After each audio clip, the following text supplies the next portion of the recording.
buenas noches de sábado, bienvenidos a Más se perdió en Cuba. Aquí estamos dispuestos a entretenerles, sobre todo a ayudar a que compongan algunas ideas importantes sobre lo que nos pasa y a echar alguna risa, si se puede, con el patio de lo que tenemos en el mundo de la política, que en fin, tela marinera. Lo primero, presentarles a la mesa del debate, que es lo que nos aporta la luz. Don Raúl Ramírez, muy buenas noches. Muy buenas noches. Abogado, empresario, hombre de fortuna, diríamos. Hombre, este último es una generosidad por su parte que le agradezco, porque si es empresario, la fortuna en este país es bastante complicada. Vamos a dejarlo en hombre trabajador. Y voy a sumarme a tu corriente. Con todo lo que tenemos esta noche, vamos a intentar pasándolo bien, que no va a ser fácil, siendo objetivos. Casi pero bueno, nunca lo es. Don Mario Garcés, muy buenas noches. Muy buenas noches. Don Mario es dificilísimo de presentar porque es político pero intelectual, ha sido cargo en diferentes administraciones públicas, secretario de Estado de 2 o 3 cosas, en fin, que hoy nos viene muy bien su presencia. Y sobre en el todo una programa. persona afortunada por estar aquí los sábados por la noche. Eso es, afortunado en muchas cosas, Sí, podríamos decir. he tenido esa suerte, sobre todo en amor, en otras cosas. Bueno, oiga, ¿qué es más importante? Y de momento en salud. De afortunados en amores tengo la mesa llena hoy. Don Alfonso Rojo, muy buenas noches. Sí, pero yo no disparo ya ni en legítima defensa. Me ha dejado mudo. No, es verdad. Y muerto, o sea, muy muerto. ¿Pero se ha jubilado usted o cómo? No, ya sabes cómo son las cosas, ¿no? Yo ahora voy en la moto y veo esas parejas tiernas en las paradas de autobús y se me caen unos lagrimones, Virgen Santa. Pero bueno, no quiero explicar. Antes que había hacha no había leña y ahora que hay leña no tenemos Pues hacha. no hay, es lo que no pasa. hay hacha.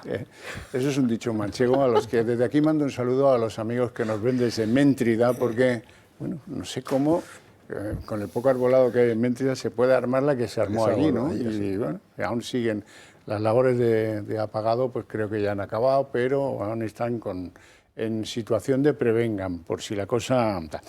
Hoy, primer asunto de la noche. Tengo mucho interés en que reflexionemos juntos sobre si está tratando la policía, la Guardia Civil, los juzgados, las autoridades públicas, están tratando con corrección el problema de los inmigrantes ilegales o les dan un descuento por serlo. Vamos a estudiar algunos casos. Siempre es la ciencia la que te lleva al conocimiento. Hay que analizar los casos. Si no hay análisis de casos, no va a haber conclusiones científicas. Bien, empezamos con el joven, 19 años, agresor de un paisano en Torre Pacheco, que se llama Domingo, al que le deseo lo mejor, pronta recuperación, porque le dejaron la cara destrozada, ¿no? Bueno, ¿qué nos dice la Guardia Civil de este agresor, al que tardaron 5 días y lo trincaron los de la Archancha en Rentería? Ellos llaman a eso Rendería, ¿no? Bien, pues allí lo pillaron, por suerte, 5 días después. Bien, ¿qué información nos llega de este fulano, que se llama Isam B? Bueno, dice la Guardia Civil, que anda, que es magrebí. A ver, señores de la Benemérita, ¿alguno de ustedes me puede enseñar la bandera del Magreb? ¿O un solo pasaporte que diga République du Magreb? No, ¿verdad? Porque es que el Magreb no es nada. Esto es como si me dijeran, trincan a un español en Rabat por robar no sé qué cosa. Es difícil que pase eso, ¿eh? Pero que la policía marroquí dice, no, es andaluz. No, tampoco es el equivalente el apropiado. Magreb significa en el Islam los que viven en el este. Y para los que no vivimos en el Islam, sino más arriba, para los españoles, los del Magreb serían los gallegos o los portugueses. No tiene sentido para nosotros. Ya sé que es una cursilería que alguien le dice a la Guardia Civil que debe emplear para no decir que es marroquí, o argelino, o lo que demonios sea, que no lo sé. Segunda, la Guardia Civil nos dice que tiene papeles. Es decir, que tiene papeles de residente legal, pero que no saben dónde reside. ¿Cómo es eso posible? Que le hayas dado papeles de residente a un fulano y que no sepas dónde reside. Yo no conozco a ningún español que le den el DNI, la Guardia Civil o la Policía Nacional no sepa dónde reside. Tercer asunto. Es un chico muy joven, 19 años, sí. Ya nos enteramos por fin unos días después de que la delegada del gobierno tuvo la decencia de comunicarnos que era residente en Barcelona. Bueno, bien. ¿Y qué más nos dice la Guardia Civil? Que tiene antecedentes por hurtos y por robos con fuerza. Para los que no estén avezados en el lenguaje del delito, un robo con fuerza es un robo con violencia. Ya, y entonces ahí paro el relato. Tengo como ciudadano de este país que paga sus impuestos, tengo que soportar que una autoridad, en este caso la Guardia Civil, a la que admiro muchísimo, me diga que no le buscaba a nadie. O sea, un tío que roba con fuerza, que puede causar daño, como el que ha causado en Torre Pacheco, si alguien hiciera su trabajo y se lo tomara en serio, lo habrían trincado y no hubiera producido daños a Domingo. 2. La Guardia Civil no puede entrar en operaciones de eufemismos del Ministerio. Si es de Marruecos, díganlo, pero no me digan que es de magrebí, porque es una cursilada absolutamente infumable. Y luego está la cosa de que no saben dónde reside. ¿Cómo que no saben dónde reside? Pero esto, ¿quién lo controla? Ahí lo dejo. Rojo, seguro que te has reído mucho con esto esta semana. Sí, bueno, hay una cosa que sí es muy grave, que es ¿por qué no tenemos cifras? O sea, ¿por qué se nos ocultan todos los datos sobre la migración? El único país europeo que ha hecho un estudio serio en los últimos años ha sido precisamente la linda Dinamarca. 6 millones de habitantes, sí, más progre que nadie, gobierno socialdemócrata, de izquierda, es uno de los pocos que quedan en Europa, es el único que ha hecho un estudio real de cuántos inmigrantes tenemos en Dinamarca, de dónde proceden, cuántos trabajan, qué coste tiene para la seguridad social, qué impacto en el sistema educacional, qué impacto en nuestras prisiones. En España no sabemos ni cuántos, ni cómo, ni dónde, ni por qué. Ni por qué. Y además si no hay una orden que empieza, porque no la hay, los medios de comunicación no reciben esa orden, pero la aplican la norma, que es, no hay que decir nada. Es decir, nunca hay que identificar nada, nunca hay que decir nada, hay una serie de fórmulas. Si es yihadista es un perturbado. Un perturbado, es decir, no hay que identificar la nacionalidad en ningún caso, quizá para bien se haga alguna vez, tampoco lo veo, pero tampoco para mal. Entonces, tú no puedes abordar un asunto tan trascendental, tan importante como la Europa del siglo XXI, con una presión migratoria enorme, sin saber los datos. Yo solo voy a dar un dato. En 2050, solo Nigeria tendrá más población que toda la Unión Europea junta. Nigeria. No te digo ya el conjunto. Entonces, tienes que saber lo que hay, lo que puede ocurrir, lo que necesitas. España, tienes que entender que tienes una demografía estremecedora, un invierno demográfico que nos hace pensar que vamos a ser un país de viejos, más que viejos, dentro de nada, ya lo somos, ¿no? Pero, ¿por qué se ocultan los datos? Y después yo creo que las fuerzas del orden tienen órdenes estrictas. ¿Por qué no dicen que es marroquí? ¿Por qué no lo dicen? ¿Por qué no? No sé, pues no lo dicen porque tienen orden de no decirlo. En las cosas como son. Se trata de ocultar el asunto, yo no sé con qué finalidad, porque no es rentable ni siquiera electoralmente. Eso es inaceptable. Pero no es rentable ni siquiera electoralmente, y luego, yo no lo explíqueme entiendo. usted, porque hay una razón técnica ahí que evidencia que el que extiende el carnet de residente no sabe dónde vive el tío al que le da el carnet. Oiga, ¿pero cómo es esto? Don Raúl. Pues fíjate, iba a utilizar malas palabras. Iba a decir, me estaba riendo porque no tiene ninguna gracia, no me estaba riendo. Estaba sonriendo porque lo está diciendo Alfonso, es verdad. Yo cuando recibí pues, este punto quería investigar un poquito cuál eran, pues precisamente como hacemos todos, ¿no? Intentar poner en contexto los números para entender el problema. Y sobre todo te das cuenta cuando vas al Ministerio Interior o a las fuentes oficiales, dicen que no existen datos efectivamente de... Y entonces dices tú, oye, pues los que estamos en el mundo de buscarnos la vida, dices, vamos a ver cómo empezamos a construir y empezamos a hilar. Entonces, en cuanto empiezas a intentar llegar a un dato que debería darte el Ministerio del Interior de una manera transparente, y empiezan, ya es que estáis intentando vincular la inmigración con la xenofobia, con tal...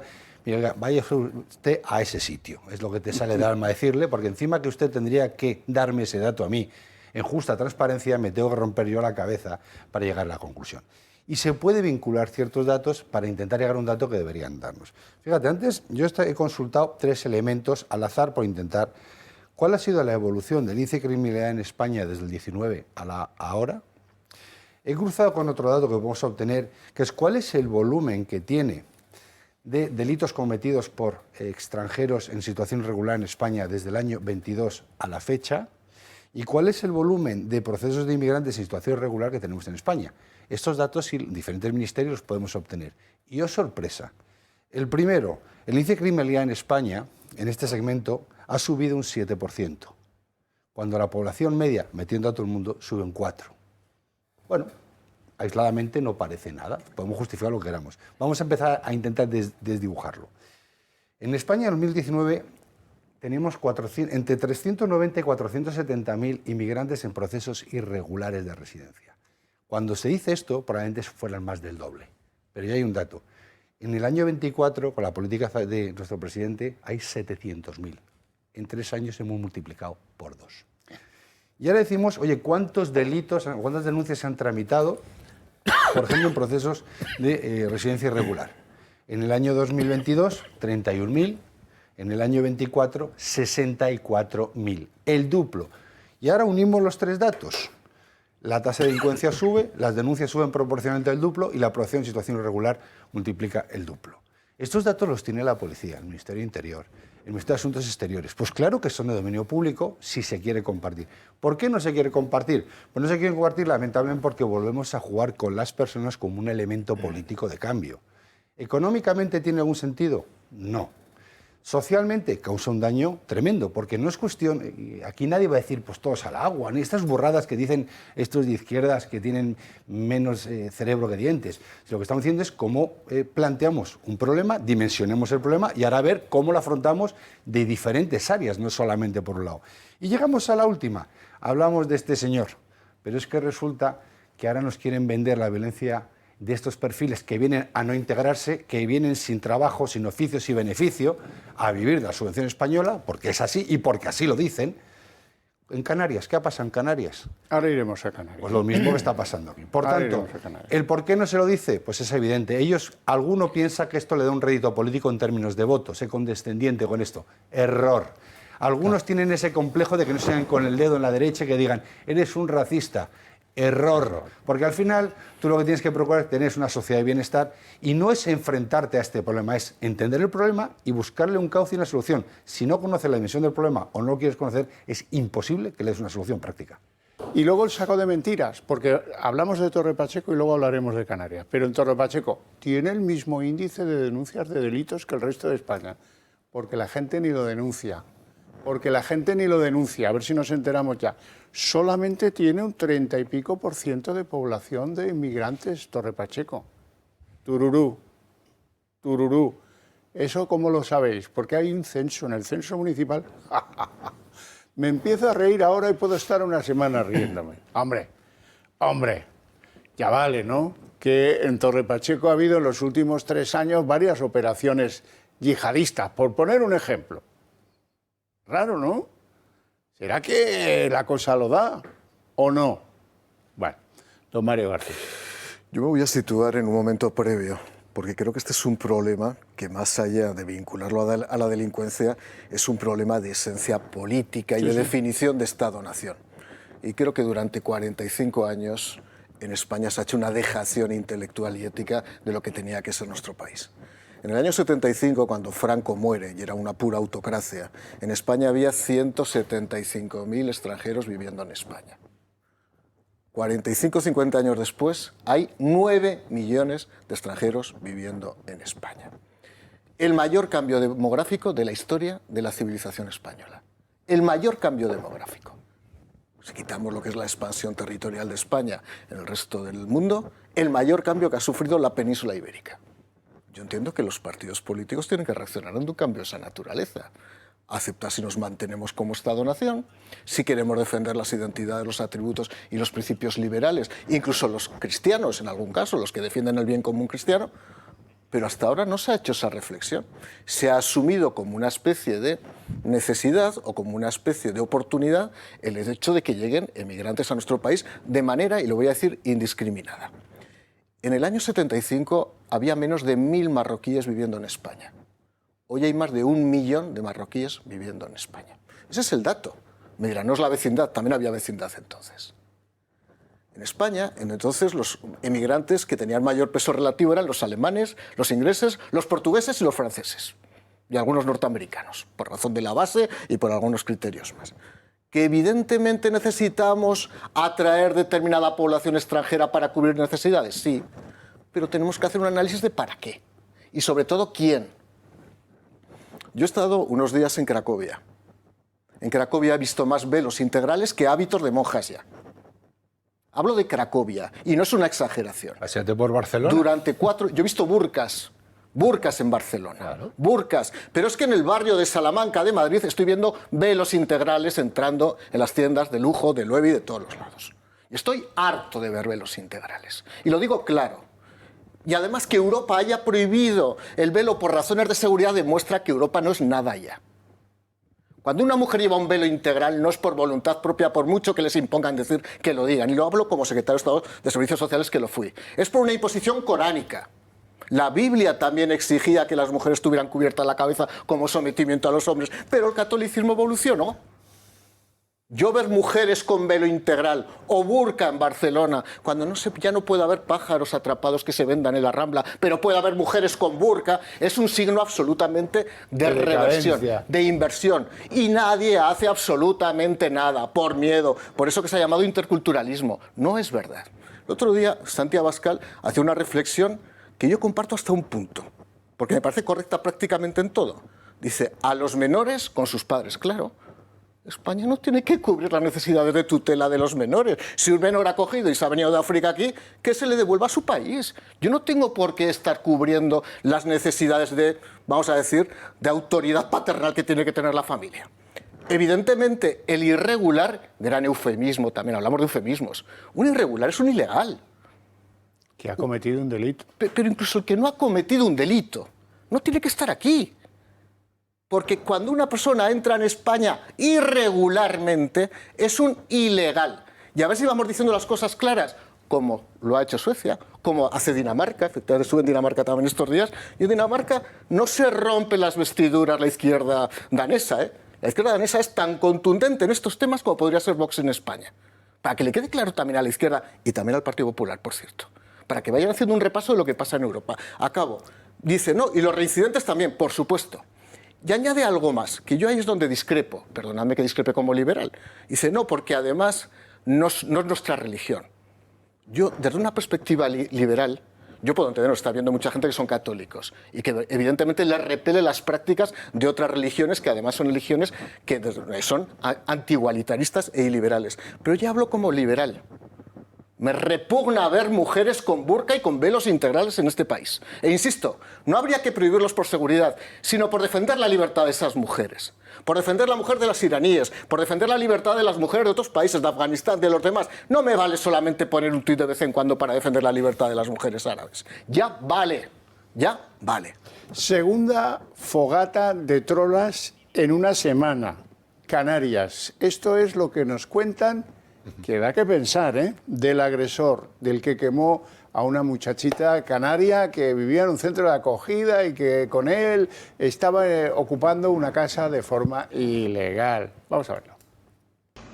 Abarrafia Jader es el marroquí de 20 años detenido por quemar viva a la menor de 17 años en La Isleta, en Las Palmas de Gran Canaria. Rocía a la joven con material inflamable y le prendió fuego. Estaban ocupando la vivienda donde ocurrió el intento de homicidio. La víctima permanece en estado crítico con quemaduras en el 95% de su cuerpo. El presunto autor de los salvajes hechos llegó a Lanzarote en patera a principios de junio, hace tan solo mes y medio, y tenía una orden de expulsión a su país, Marruecos, por permanecer de manera ilegal en España. Y sin documentación alguna fue trasladado a un centro de inmigrantes ilegales de La Isleta, muy cerca del lugar de lo ocurrido. Pese a la orden de expulsión a su país, Abarrafia podía entrar y salir libremente del centro de inmigrantes ilegales. Según los servicios de emergencias, la propia víctima, quemada viva y que tiene casi la totalidad de su cuerpo quemado, aún estaba consciente y fue quien identificó al marroquí como el autor de los hechos. se encuentra en la unidad de quemados de Sevilla. Ella es una menor tutelada por el Gobierno de Canarias. Residía en un centro de menores del que se marchaba habitualmente para estar con el presunto agresor. Cuando estos hechos ocurrieron la madrugada del miércoles, ella llevaba fugada del centro 3 días. Abarrafia Jader permanece detenido tras haber sido atendido por inhalación de humo en el Hospital Dr. Negrín. En su declaración ante la policía aseguró que todo fue un accidente y que el fuego comenzó cuando se prendió un colchón en el que estaban ambos tumbados fumando. Los investigadores trabajan ahora con la hipótesis de que hay alguna persona más implicada en los hechos. Momento para hablar de la salud en Más se perdió en Cuba, como cada noche de sábado con don Adolfo Albistur. ¿Cómo estamos? Buenas noches. Muy bien, Xavier, encantado de estar aquí Nos contigo. vienes a hablar del aparatito que tecnológicamente nos va a medir el azúcar en sangre, sin pinchazo, sin gota de sangre, sin dolor. Eso es. Maravilla. Además, fíjate, Xavier, que los datos, ¿cómo son los datos que hay actualmente? Mirad, 5 millones de personas hay en España que son diabéticos. Estamos hablando de los diabéticos tipo 2, es decir, aquellos que son resistentes a la insulina, no el que por un tema inmunológico ha generado una diabetes, que suele ser en la juventud. No, ya son diabéticos que con el tiempo han generado esa diabetes. 5 millones. 1,6 que no lo saben, es decir, un 35% no sabe que es diabético. Y dentro de 5 años va a haber 9 millones de diabéticos, por cómo va la población. Entonces, claro, al final nos damos cuenta que es una enfermedad que evidentemente es más occidental, evidentemente está muy desarrollada con el tipo de vida que llevamos, cómo comemos, etcétera, con ese sedentarismo que tenemos a veces, pero que ahí está. Entonces, lo mejor es prevenirla, porque una diabetes que nosotros sabemos que ya tenemos la glucosa, digamos, mal, lo que vamos a hacer es automáticamente poner las medidas para que no nos la encontremos cuando ya es tarde. ¿Cuándo es tarde? Pues cuando ya ha afectado pues, al riñón, a la vista, al corazón. Con lo cual, es una manera muy fácil, muy cómoda, porque claro, si tú a una persona le dices que se tiene que estar pinchando, que todavía no sabe si es diabético o no, dice, bueno, espérate. Pero si tú a una persona dices que tan solo tiene que hacer este gesto, que es meter un dedo en el glucómetro de Protege tu Vida y con nuestro teléfono móvil vamos a ir viendo cómo estamos de glucosa, pues lo va a hacer. Igual que mira la tensión. Probablemente más de una vez al día. Lo va a hacer más de una vez al día, va a ver cómo se maneja su insulina, si a lo mejor... Permite el control remoto, control de hijos remoto, a padres, que, en fin, que ya efectivamente. quiero ver yo como tal. Eso ¿no? es. Muchas veces las personas mayores le dice a su hijo, oye, mamá, mídete la... Sí, me la he medido. ¿Cuánto tenía? Pues no sé, tenía... Como ayer. Buah. Entonces dice, no, ponte al lado del móvil. Se pone al lado del móvil, lo ve y él lo va a ver. Y va a ver, bueno, mamá, pues estás así, estás así. Y sobre todo, muy importante que lo vea el médico, que es, digamos, la persona que va a hacer ese tratamiento para prevenirlo en el caso que vaya viendo o para Porque curarlo. la aplicación conserva la información. Totalmente, hace gráficas, conserva te ve cuándo es, en qué horarios estás mejor, qué horarios estás peor. Es decir, todo es una tecnología puesta a la disposición de una persona en su hogar para que podamos tener esos datos necesarios para que un médico nos pueda tratar y que nosotros mismos nos conozcamos. Y conocer la glucosa es muy, muy importante. Y permite muchas comprobaciones de esas que son a veces leyendas urbanas. Y no, si andas 2 horas al día te va a bajar el azúcar no sé cuánto. Vamos a verlo, ¿no? Eso lo compruebas y lo sabes. Eso es porque además cada cuerpo es un mundo, Xavier. Entonces hay personas que sí ocurre eso y personas que no. Y además hay veces que tienes unos síntomas que pueden ser una cosa u otra. Un mareo puede ser una bajada de azúcar, pero también puede ser una bajada de tensión. Claro. Entonces, si no sabes cómo tienes el azúcar, pues no sabes si realmente es por ello, ¿no? Así que es una manera, ya digo, para que realmente conozcamos nuestra glucosa y podamos prevenir esa enfermedad o, si la tenemos, poder controlarla bien. Ventajas para los espectadores. Pues mira, por un lado os vamos a regalar el libro Historia de nuestros médicos, cuyo programa habéis visto hace un ratito, si os habéis quedado antes aquí en la casa, y bueno, este libro, que son 10 doctores que nos cuentan su vida y un poco mezclada con la mía, así que os va a encantar. Y luego también os regalamos el servicio de telemedicina, es decir, que tú desde casa puedas consultar a un doctor, incluso con videollamada, para que le consultes lo que quieras, no solamente a través de la glucosa, sino de lo que tú quieras. Así que ahí tenéis un teléfono, que es ese 900-730-101, os invito a que llaméis ahora, no os vamos a coger la llamada, pero queda registrada. Y así el lunes os llamamos, os contamos bien todo y decimos adiós al dolor cuando nos pinchemos para venirnos la glucosa. Pues como siempre un placer, Adolfo. Gracias Muchas por estar aquí. Xavier. Esta noche de sábado nos vamos a publicidad.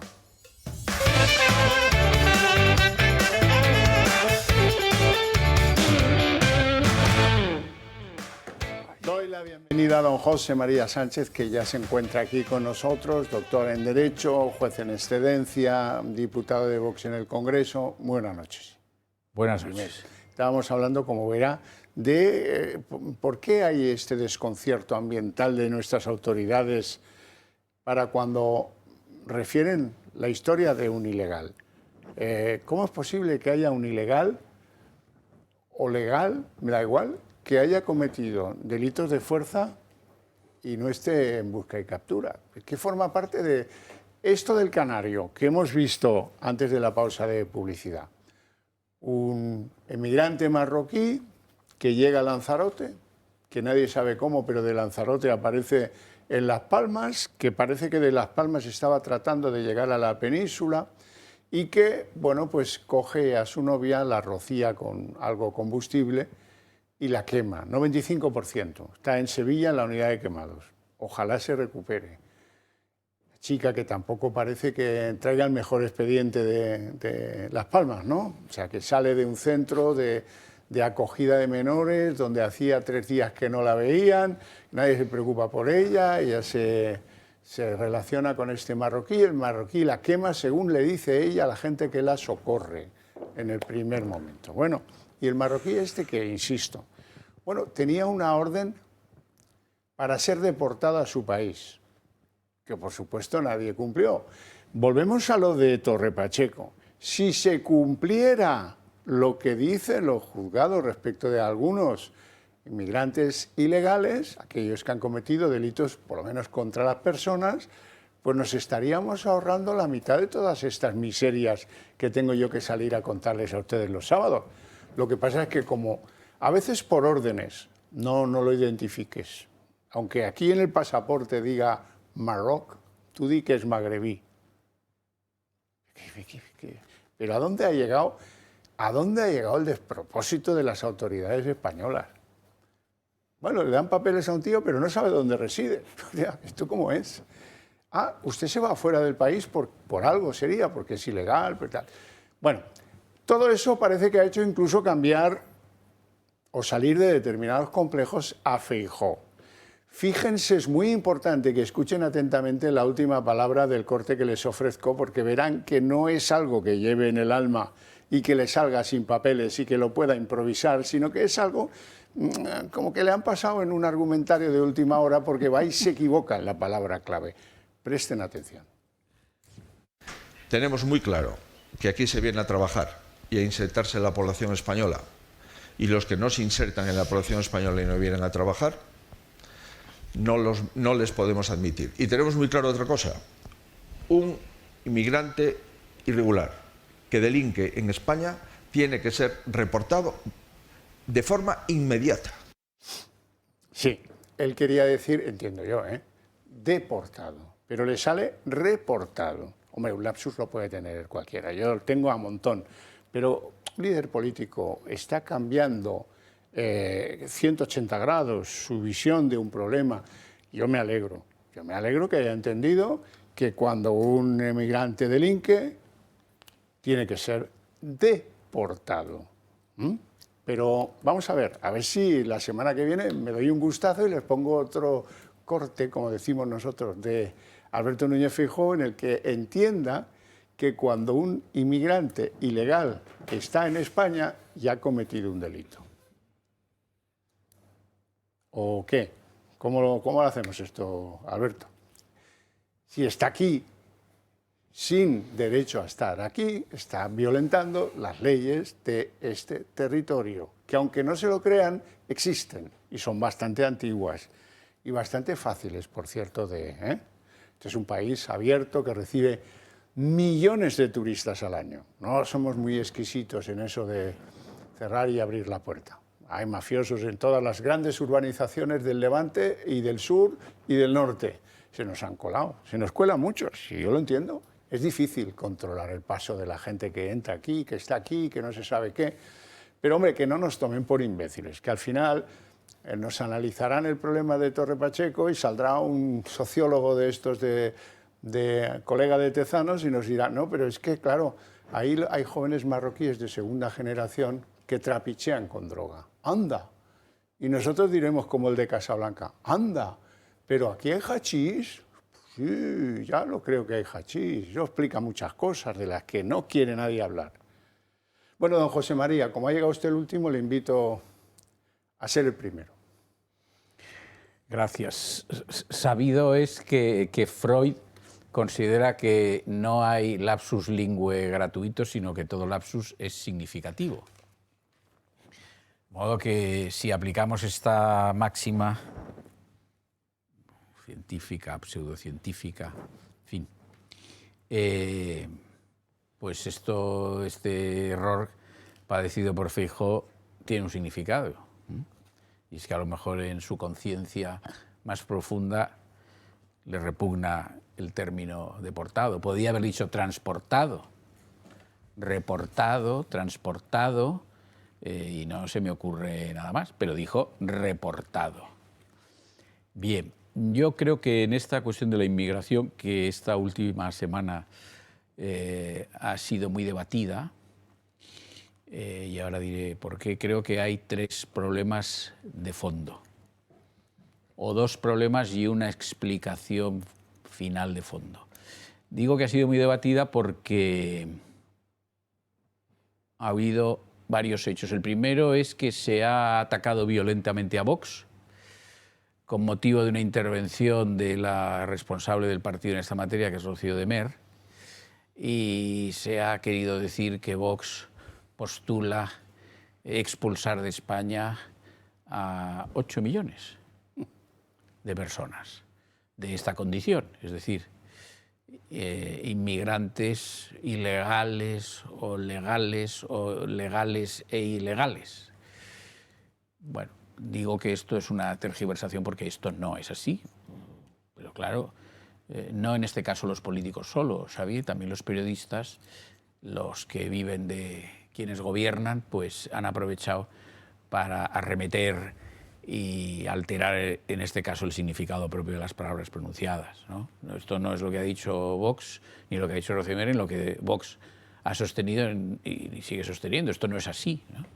Nosotros hemos dicho hasta la extenuación es que ya estamos extenuados de repetirlo, que de lo que se trata es de que se apliquen las leyes y que, por lo tanto, no entre en España quien quiera, sino quien pueda con arreglo a derecho. Es decir, que lo que Vox considera inaceptable es que hay una presencia masiva, no circunstancial, masiva de inmigrantes en condición ilegal. Es decir, que han entrado en España ilegalmente y que permanecen en territorio nacional ilegalmente. De estos últimos, los que han entrado ilegalmente y permanecen en condición de ilegalidad, ya sabemos que las políticas tanto del Partido Popular, que lo hizo, como del gobierno actual, que lo ha hecho y dice que lo quiere seguir haciendo, y además ha calculado por millones los que va por cientos de miles en los próximos años, los que va a regularizar. Es decir, aquellos que, siendo su presencia totalmente ilegal, por una decisión del gobierno, en algunas ocasiones, o necesariamente, depende, santificada por el Poder Legislativo, pues de ilegales pasan a ser legales. Claro, esto adquiere unas magnitudes espantosas. Esto en primer lugar. En segundo lugar, yo destacaría que, además de esto que acabo de recordar, este hecho esto de que una chica ha sido quemada, según algún medio de comunicación, rociada con una sustancia combustible. Rociada con una sustancia combustible, sin poner en el titular que el efecto de haber sido rociada con una sustancia combustible debidamente encendida había dado lugar a que se hubiera quemado. No, esto no. Por supuesto, omitiendo la nacionalidad de los protagonistas de este hecho dramático, ¿no? Que no se decía en el titular ni que eran marroquíes ni nada parecido. Bueno, entonces, con motivo de esto y con motivo de, en fin, un cierto cambio de actitud, digo cierto, y vuelvo a lo del lapsus significativo de Feijóo, el PP lleva ya unas semanas, vamos a utilizar este término, acaso excesivamente violento, robando robando, no eslóganes, no, robando propuestas de Vox que existen desde que Vox existe. Ese robando podría ser también abrazando. Pero, bien, no abrazando. Claro, podríamos decir, bueno, pues usted que es de Vox, en este caso hablo yo, pues estará conforme. Sí, claro que estoy conforme. Estoy conforme, pero lo que me pregunto, por eso digo que lo del lapsus tiene un sentido, lo que me pregunto es que si esto que dice ahora el PP, que se aproxima a Vox o abraza lo que dice Vox, por utilizar el verbo que tú me indicas, es sincero. Es decir, lo creen, es decir, tienen conciencia del problema que supone la presencia por millones de personas inmigrantes y muchos de ellos en condición ilegal en España, o no. Y simplemente, como las encuestas indican que los españoles están preocupados por esto, que no es por lo demás una preocupación de los españoles, una preocupación extendida en toda Europa, en los países en situaciones semejantes, por no decir peores, porque los hay, pues el PP se apunta a esto, como quien se apunta a un bombardeo. Se apunta interesadamente y con escasa convicción, lo que nos tiene que hacer pensar que si el Partido Popular gobierna, acaso no vaya a actuar con arreglo a estas últimas manifestaciones, sino que volverá a su postura conocida de que con esto hay que tener tolerancia. No tampoco un apoyo decidido, una cierta tolerancia, una pasividad de la autoridad ante este hecho. ¿Por qué? Y entonces aquí están las razones de fondo. Primero, porque el PP participa de esta idea extraña de que el multiculturalismo en sí mismo es un valor. Idea que no tiene más fundamento que el de la voluntad de quien la afirma. No tiene ningún fundamento. El multiculturalismo no es sino un hecho resultante de algunos fenómenos, como es el traslado de poblaciones con carácter masivo. No tiene un valor en sí. Y nosotros, desde luego Vox, es contrario a esta idea de que el multiculturalismo sea de suyo algo valioso. ¿Por qué? Porque el multiculturalismo llevado a un grado extremo puede suponer la dilución, la disolución de la identidad nacional en una nación como España. Claro, en Estados Unidos o en Canadá, pues no. Sobre todo en Canadá, pues el colmo del melting pot. Entonces, claro, pues el multiculturalismo para ellos no significa nada, porque no tiene una identidad nacional, aunque la pudieron tener, pero de poco tiempo y además dividida entre Francia e Inglaterra. De modo que, bueno. La segunda cuestión, y no voy a alargarme mucho, perdóname. La segunda cuestión, vamos a ver, aquí hay otro problema que es el problema de la laicidad malentendida. El mundo occidental, por razón de la ideología liberal, hace propio, sin resquicio, sin vacilación, el principio de la laicidad. Bueno, si esto es así, es evidente que cualquier elemento de caracterización religiosa de los inmigrantes tiene que suponer por parte del poder, de todos, el ejecutivo, el legislativo, todos los poderes, una indiferencia. Es decir, no hay religión mejor ni peor, todas son iguales, y ante el fenómeno religioso el Estado se abstiene de participar. Bueno, pues si se abstiene de participar, explíquenme a ustedes cómo en Francia los alcaldes de las poblaciones costeras han prohibido desde el verano pasado el uso del burkini en las playas. No tiene explicación. No tiene explicación. No les gusta porque ven un signo islámico y no les agrada que haya una proporción creciente de personas que hacen esa manifestación religiosa en lugares públicos como puede ser una playa a la que la gente va ordinariamente más desnuda que vestida, pero en el caso de los musulmanes tienden a permanecer vestidos como si no estuvieran en una playa. Y el tercer problema es el origen de todo esto.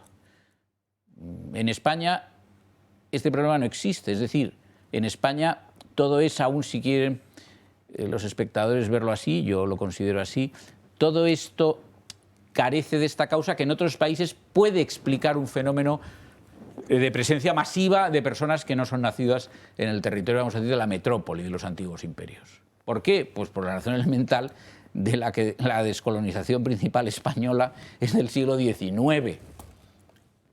Pero la descolonización francesa e inglesa son del XX.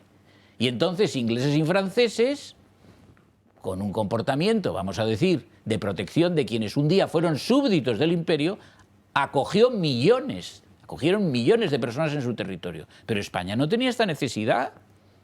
Ninguna, salvo que dijésemos que toda la inmigración española era de Guinea Ecuatorial,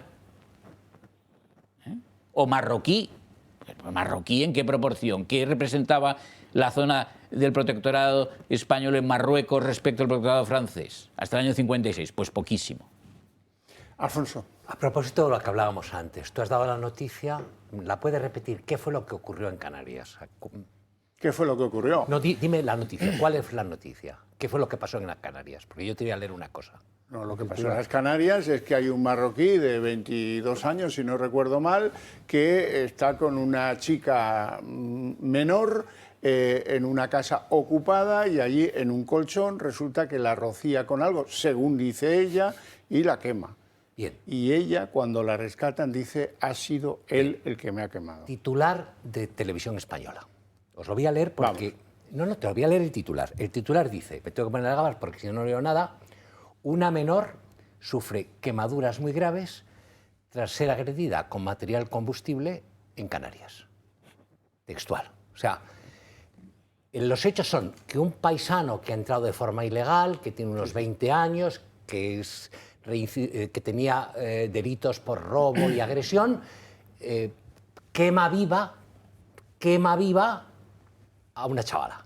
Pues el titular de Televisión Española, la televisión de Sánchez, la televisión que explotan en comandita PP y PSOE, la televisión de Inchaurrondo, la de Cintora, la de Ruiz, titula: una menor sufre quemaduras tras ser agredida con material inflamable en Las Palmas.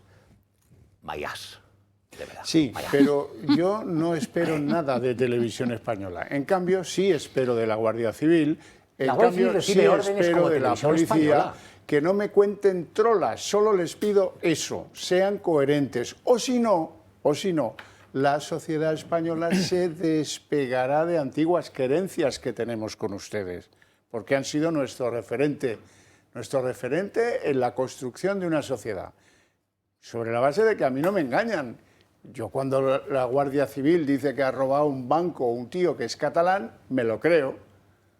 Pero no me dicen que es un tío del Poniente, o que no saben dónde reside. Se les ha escapado cuando han ido a buscarla a su casa. Muy bien. Tampoco me dicen que tenía una orden de deportación, pero como era catalán, pues hemos mirado para otra parte. ¿Cómo? Pues es que una cosa va llevando a la otra. Daros cuenta de que vais por muy mal camino, porque cada vez que no actuáis estáis dando más tiempo a que los agresores empeoren sus conductas. Y, pues chico, eso redundará en que vuestro trabajo se vuelva más difícil, más incómodo y que os lo agradezcamos menos. Porque no se puede ser cómplice de Marlaska, demonios, que está muy claro, ¿no? Bueno, en esa evolución semiótica hacia lo absurdo hay 4 niveles.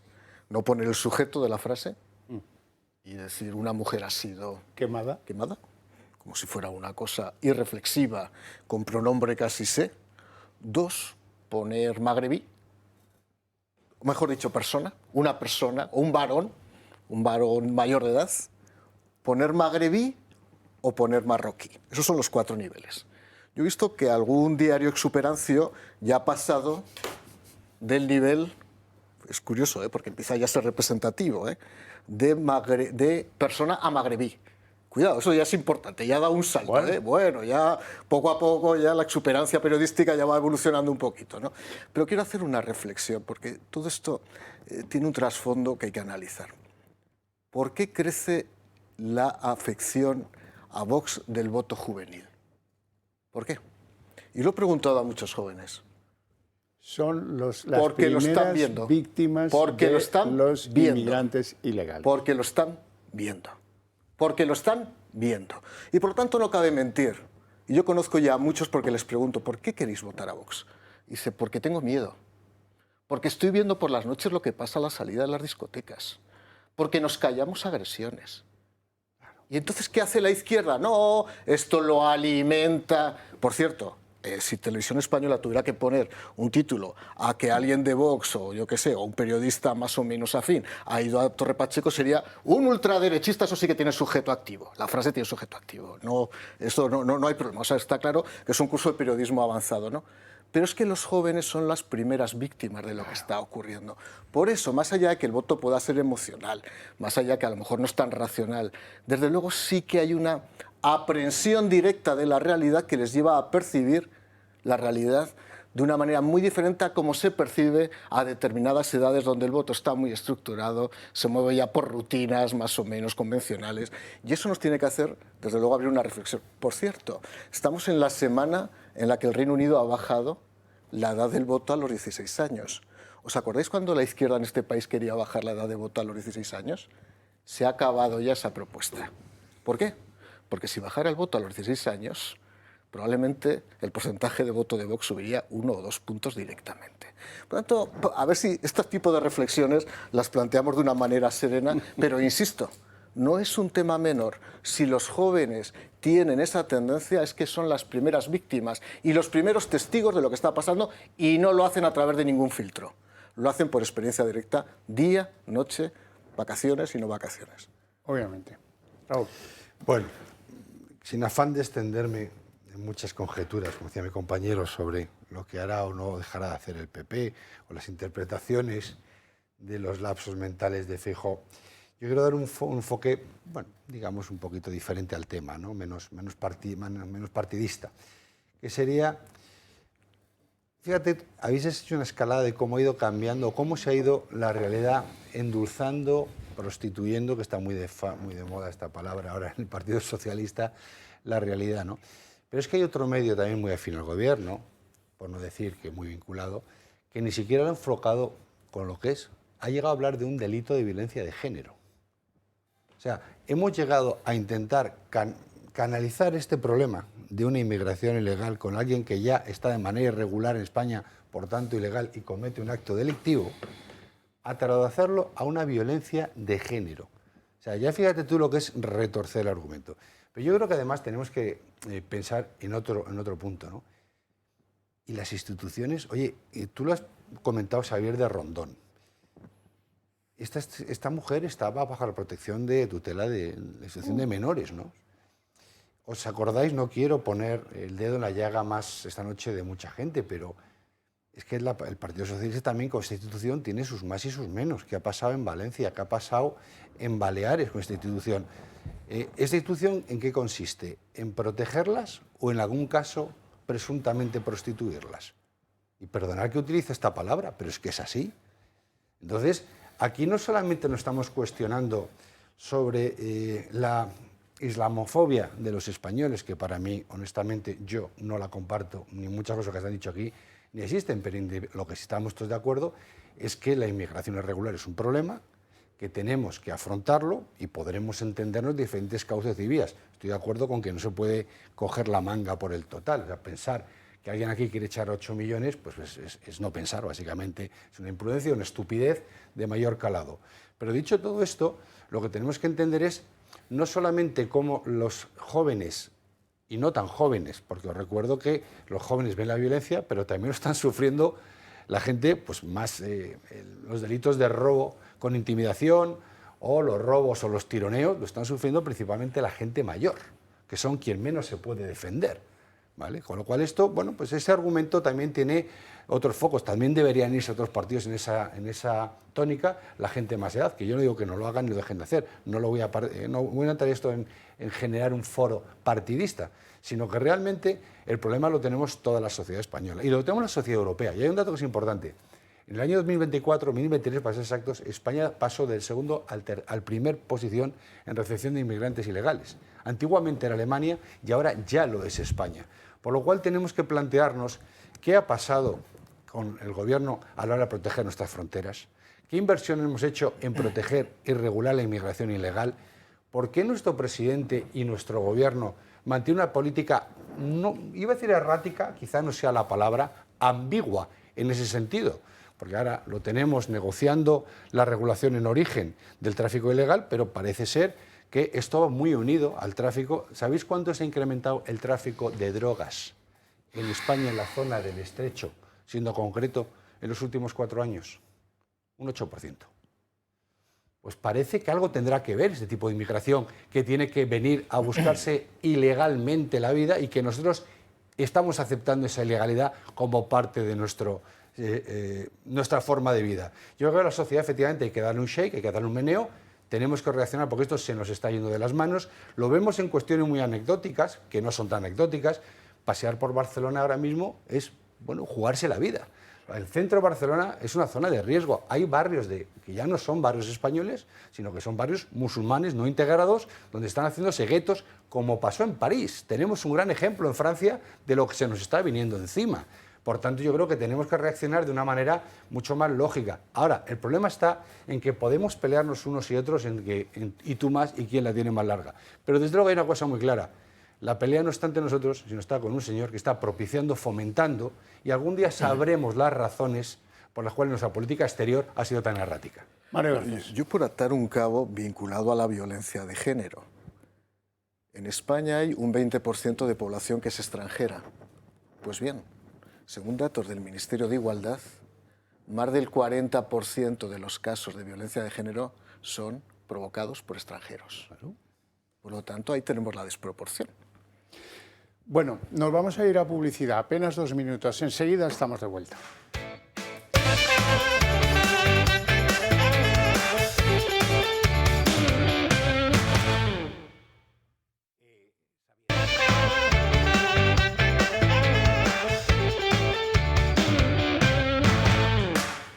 Ya estamos aquí de vuelta. Resulta que han hecho la primera auditoría del PSOE. Anda.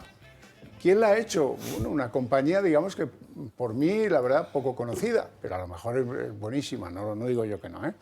De momento han encontrado en 4 folios, que es el análisis que hacen indiciario, han encontrado 8 millones en irregularidades contables. Primera auditoría del PSOE pone en entredicho la contabilidad del partido.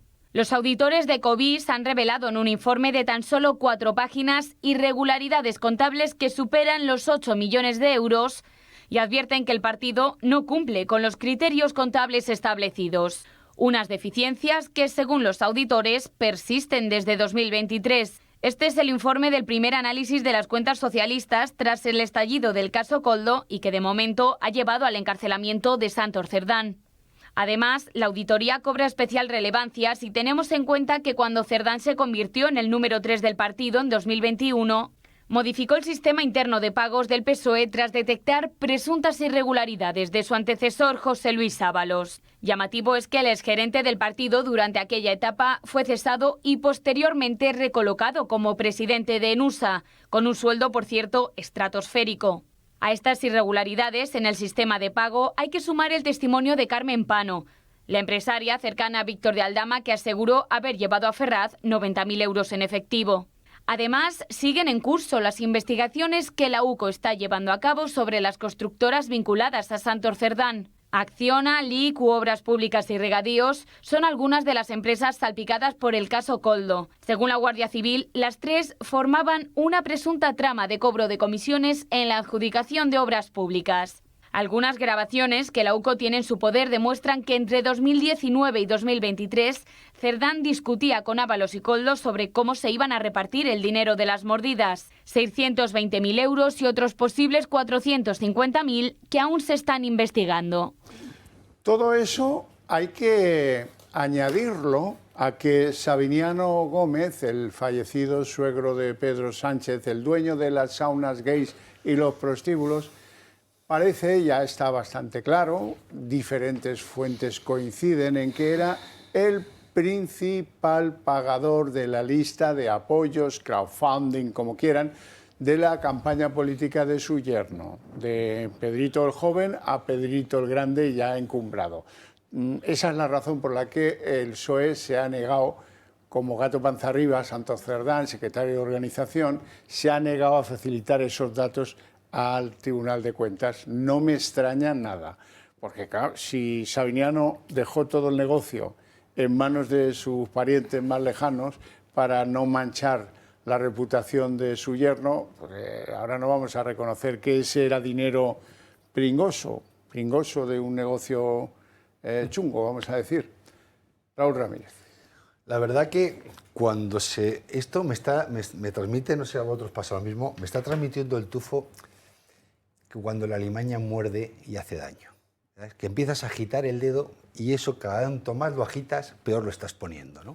¿Por qué digo esto? Porque imaginaros si en 4 folios ha salido lo que vamos a comentar muy brevemente, para comentarlo todos, lo que puede salir en una auditoría independiente como Dios manda.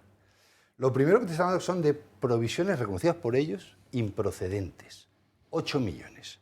Es decir, las provisiones es un asiento legal, contable, muy lícito, todo el mundo utilizamos, provisiones contables. Aquí reconocen la improcedencia de la provisión. El propio partido a sus propios auditores, que esto es lo gracioso, se quejan de la opacidad. No les ha transmitido ni un solo documento. Más allá de todo esto, existen prácticas en asientos contables irregulares. Y luego, una persona muy, primero de económicas o empresariales, sabe lo que es el devengo y el criterio de caja, ¿no? Entonces, hombre, que en la práctica contable de un partido como el Partido Socialista se haga con criterios de caja y no con criterios de devengo, esto tufa. ¿Tufa por qué? Por hacerlo más fácil esta noche. Caja es cuando pago y devengo es cuando facturo. Normalmente el mundo es al revés. Yo contabilizo cuando tengo el devengo, no cuando lo pago, o pagar 30, 60, 90 o no pagarlo, ¿no? Con lo cual aquí empezamos a intentar, que no nos cuadran los 8 millones, pero vamos a intentar reducir un poquito más ya la chapuzada. Claro, el artículo 14.8 de la OF te está pidiendo, o dice que en sistemas de auditorías, para evitar la opacidad en los partidos políticos y compañías, todos los procedimientos o todos los préstamos, subvenciones y en este caso donaciones por encima de los 25.000 euros, hay que detectar quién es el donante. ¿El motivo por lo que lo he hecho? No, porque me da la gana. Pero si pasa 25.000, yo sí tengo que decir quién ha sido. Uy, curiosamente, en este caso no se ha detectado ninguno de más de 25.000, ni se ha aportado ninguna documentación. Es decir, esto empieza a apestar a financiación irregular por todos sitios, pero por todos sitios. Ahora entro en la segunda fase y en la última, el final del análisis, ¿no? Lo que no podemos ser son los inocentes. Si ellos van a reconocer 8 millones, porque al fin y al cabo la auditoría es suya y los están reconociendo, ¿de cuántos millones estamos hablando?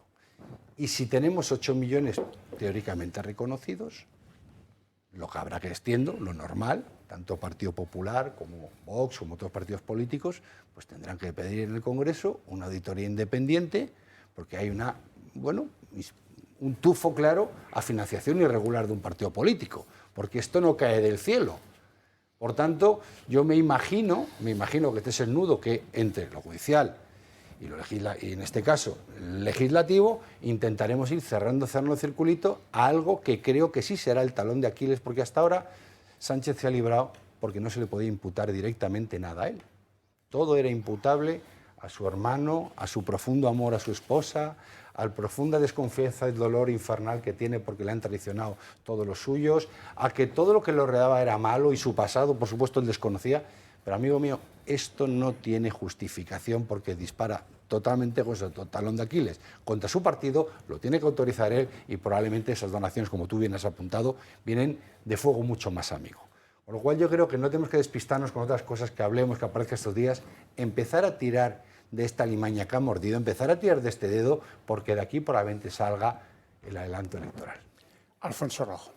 Bueno, respecto a la financiación irregular o ilegal del PSOE, solo podemos dar 2 versiones, estas cifras que salen. Una, va a aparecer mucho más, o estamos tirando pequeñas cantidades para que no salga lo gordo. Y lo que a mí más me interesa, pues siempre he sido un hombre muy sentimental, muy emocional. Mira, alguien que no ayuda a sus parientes es que no tiene corazón. En ese sentido, el comportamiento de Sabiniano le honra. Él tiene un yerno necesitado, precisado, que andaba a 2 velas, iba canino, como dicen los clásicos, y le pasaba dinero. Pero vamos a lo del dinero. Mira, en los lugares de prostitución, en los clubs de alterne, hay 2 fórmulas para ganar dinero, aparte de las copas. Una es, las chicas o los chaperos pagan un fijo o pagan un porcentaje. El porcentaje viene a oscilar entre el 30 y 40%, ponle el 25 al 40%. Luego el dinero que Savignano le daba a su yerno salía de la explotación de las putas y los chaperos. Punto, De la pelota. explotación sexual. Sexual, bueno. En algún caso parece que de menores e irregulares. Pero digo, y cuando digo explotación, y me da igual que las chicas fueran voluntarias o no fueran voluntarias, salía del puterío. Y ese es el tema esencial. Dices, no hay nada de Sánchez, yo ahí discrepo. Aunque saliera que Sánchez le ha pegado unos tiros a un guardés en una finca, no le pasaría nada porque se negarían a aceptarlo. O sea, Sánchez no es que tenga que salir más. Puede salir lo que quieras, no se va a mover. O sea que a los socios... Ahora, recuerda lo del corazón, es muy importante el A los corazón. socios de la coalición les va a dar igual Les va a dar- que el sueldo... que mate a Petete. Que el Le sueldo da igual. fuera de Fuerza Dicen Nueva, ahora, es que si les da sale igual. la financiación irregular del PSOE, como si sale el atraco al Banco de Inglaterra, el asalto al tren blindado, como si descubrimos mañana que estaba compinchado en el pacto entre Hitler y Hitler, el Ribbentrop y el otro, no sé ni quiénes eran ya, se me ha olvidado. Les da igual. O sea, que Sabiñano fuera de Fuerza Nueva da igual.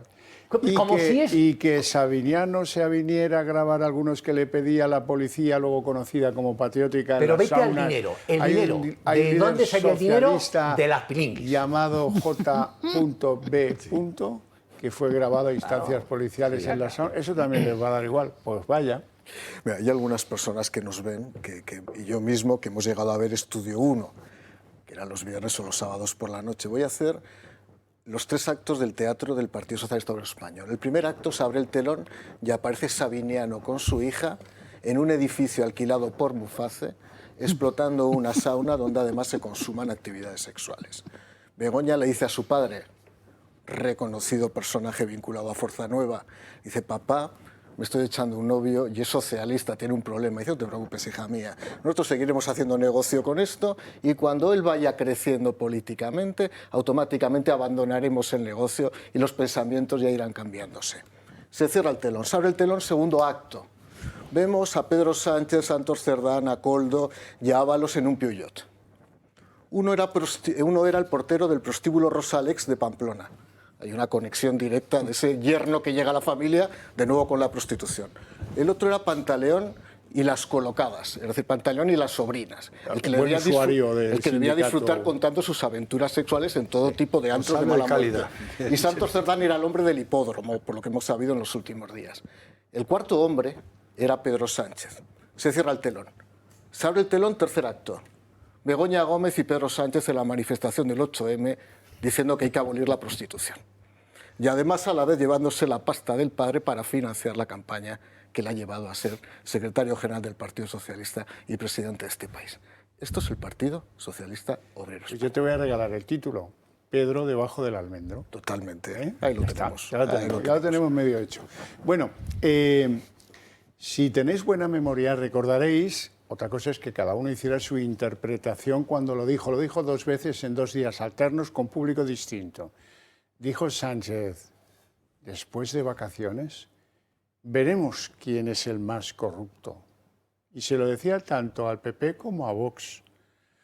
Oiga, al PP le han llegado 2 regalitos esta semana estupendos. El primero, que la Fiscalía, antes de que se lo pidan, caso completamente, ya no inusual, único en un procedimiento penal, como el niño que se lo sabe y quiere adelantarse a que el profesor elija quién le hace la pregunta de los alumnos y dice, profesor, me lo sé. No, pues igual la Fiscalía aquí dice que al pareja de Ayuso le tienen que caer 3 y 9 meses y 1 día para que entre en la cárcel que queremos esa foto, sin que se lo pida nadie. Y luego estalla el caso Cristóbal Montoro, que nos va a traer una de tinta tremenda, porque una de las cosas que yo he descubierto desde que estalló, tiene sus cosas el caso, luego las comentamos, pero yo no pensaba que tuviera Montoro más enemigos en el Partido Popular que un servidor. Bueno, tiene muchísimos más.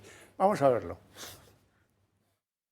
Sánchez amenazó. Y si me permiten un consejo, que tanto el señor Feijóo como el señor Abascal presenten esa moción de censura cuanto antes. Y puso fecha. Porque después del verano, pues a lo mejor empiezan a sucederse las resoluciones de muchas de las causas que tienen al Partido Popular pendientes. El pronóstico del presidente se adelanta y podríamos hablar de una ofensiva tan planificada como oportuna. La Fiscalía ha pedido 3 años, 9 meses y 1 día de cárcel para Alberto González Amador, pareja de la presidenta de la Comunidad de Madrid, Isabel Díaz Ayuso. El Ministerio Público le atribuye 2 delitos fiscales y otro de falsedad documental entre 2020 y 2021. Llama la atención la rapidez con la que ha avanzado el caso. En un sistema donde los casos por este tipo de delitos suelen durar años, la Fiscalía pide la condena de González Amador solo mes y medio después de abrir el procedimiento abreviado. La velocidad del caso deja al descubierto que cuando hay interés,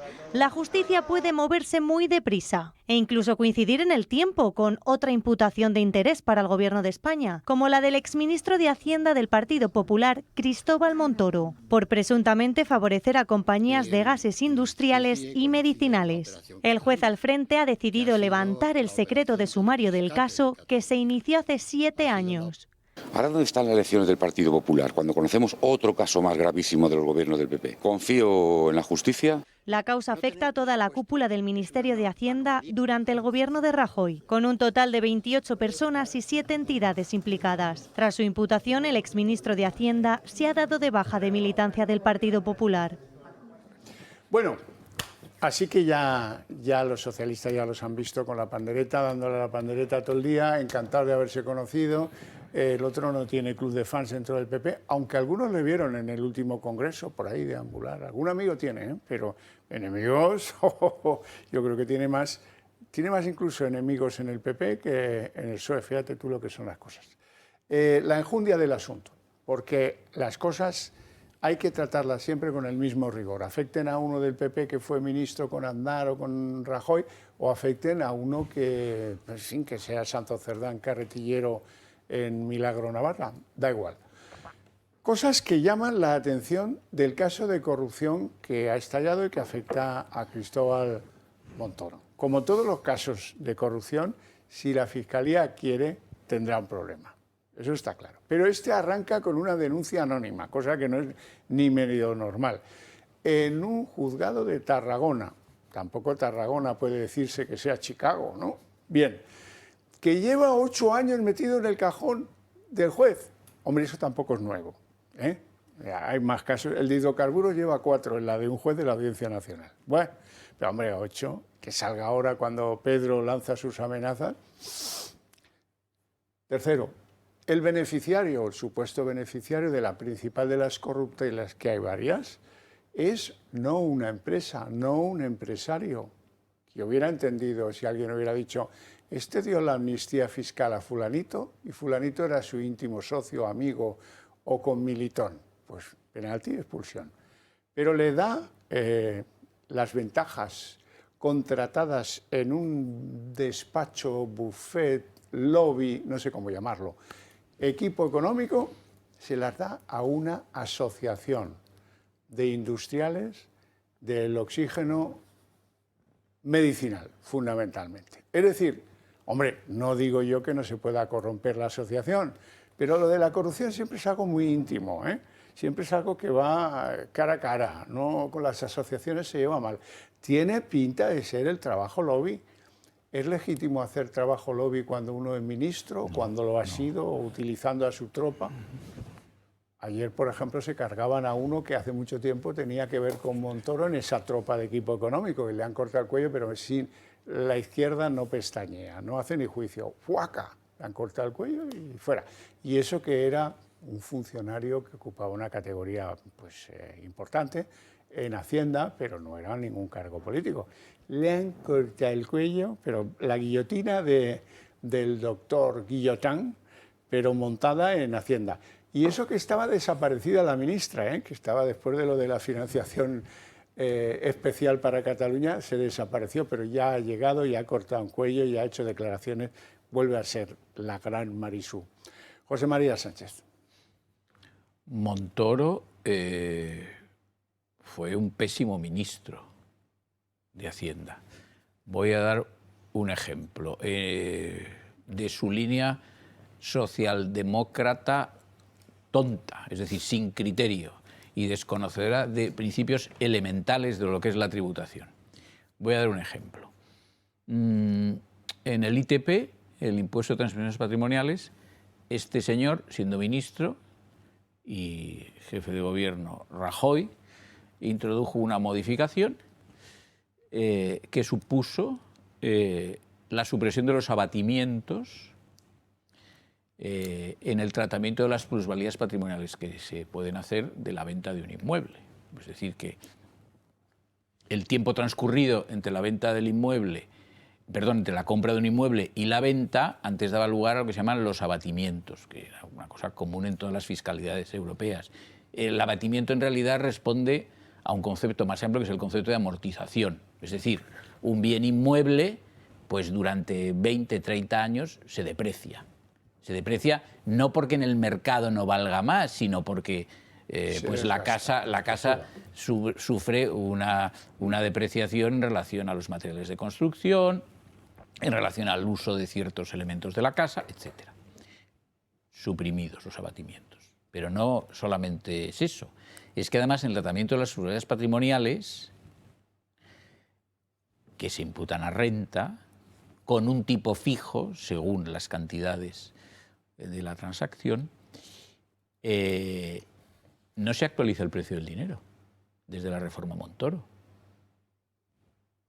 Es decir, que si se pagaron hace 40 años 10 y ahora en la venta el que lo vende, que pagó 40, que pagó 10 hace 40 años, lo vende por 50, la plusvalía es 40.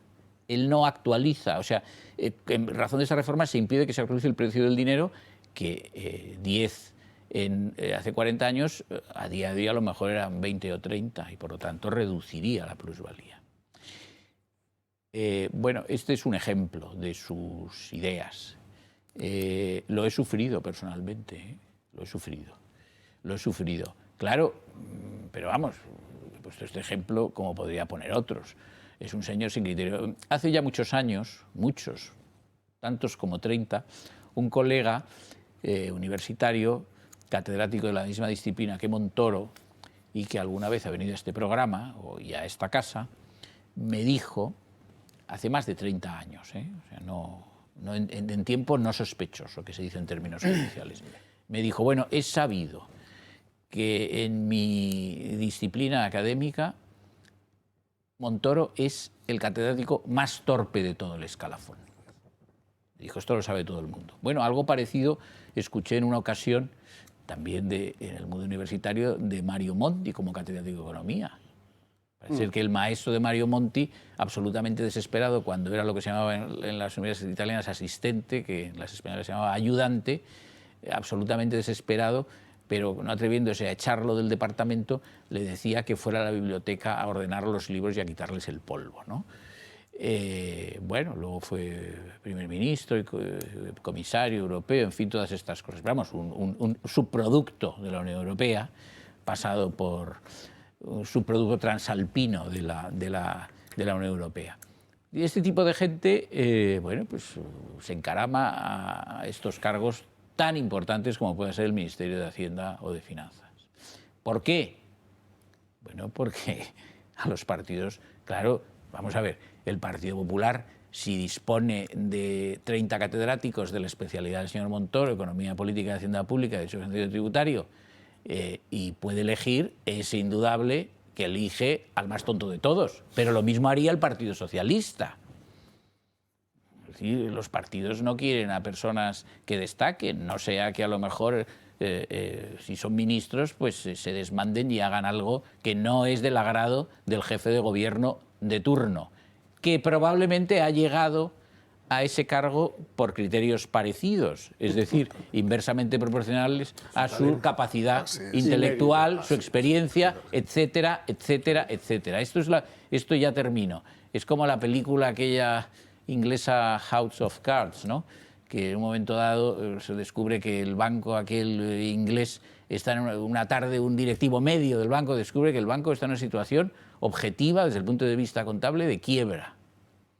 Y entonces se lo dice a su jefe, que es ya un altísimo directivo, el alto directivo trata de comprobar y llega a la conclusión de que la advertencia tiene fundamento y llama al presidente. Y se lo dice. Y entonces el presidente dice que, bueno, que no entiende nada, pero que va a convocar la celebración de un consejo de administración esa noche. Y el presidente vuelve desde su casa de campo a Londres y al principio de la reunión dice, bueno, esto me lo tienen ustedes que explicar ustedes bien y de modo sencillo, porque ya comprenderán que yo no he llegado a este cargo por mi inteligencia. Rojo. O sea, a mí me parece una lacra que presidentes o ministros y todo lo que cuelga, una vez abandonado el cargo, o dejado el cargo, se forren haciendo de comisionistas. Creo que hay que legislar para que eso no sea posible. No solo España donde ocurre. No solo se ocurre en España, hemos visto otros casos en Alemania, en Inglaterra, en estos sitios. Pero están mirando, por ejemplo, y lo puede hacer cualquiera que maneje un poco Internet, tú dices Acento, que es la gran empresa o el lobby que ha montado Pepe Blanco, exministro de Transportes, y yo creo que fue secretario de organización del PSOE. Sí. Que lo ha montado, hay alguna gente del PP ahí metida, o ex del PP, y otra gente es muy importante en el PSOE. ¿A qué se dedican? Cuando ves y lees a lo que se dedican, fundamentalmente a dos cuestiones. Una, poner en contacto y gestionar entre la administración, entre políticos y empresas, dicho de forma resumida, y lo segundo, a influir, que lo intentan en Europa, lo hicieron para Huawei y para otros, influir en la legislación que va a venir, en las normativas, en los reglamentos. Que venga Dios y me corrija si no es exactamente lo mismo que se le imputa al señor Montoro. Más o menos es lo mismo, más o menos. Habrá otros detalles, habrá más cosas. Pero yo te digo, a mí me parece, y cuando digo que lo hacen los políticos, pero vamos a ver, si tú quieres hacer negocios con Venezuela y te llamas Endesa o Iberdrola o Banco de Santander, ¿vas a llamar a Javier Horcajo o a Pablo Iglesias? Llamas a Pablo Iglesias. Oye, échame una mano, que me reciba. Pues hace muy mal, porque yo tengo unos contactos pues en no, Venezuela. pues no querían. ¿Y cómo se...? Tremendo. O a Monedero, En o todas si no es las a Monedero... cárceles, Oye, no hay cárcel ¿cómo venezolana te crees? en la que no me conozcan. ¿O cómo te crees que ha hecho su enorme fortuna Pepe Bono, su enorme fortuna inmobiliaria? ¿O cómo te crees que está haciendo su fortuna el señor Zapatero? Las cosas como son. Yo no digo que sea ilegal, pero como poco es chocante. Habría que regularlo. Hombre. Un poquito. Mario Garcés. Bueno, vamos a ver, voy a comenzar por Cristóbal Montoro. Yo cuando era portavoz adjunto del Partido Popular me insistieron varias veces para que me pusiera en contacto con Montoro para conocer sus criterios políticos. Me negué, porque no tiene ni criterio político ni criterio técnico. Creo que es un milagro de la política que este señor haya sido 2 veces ministro.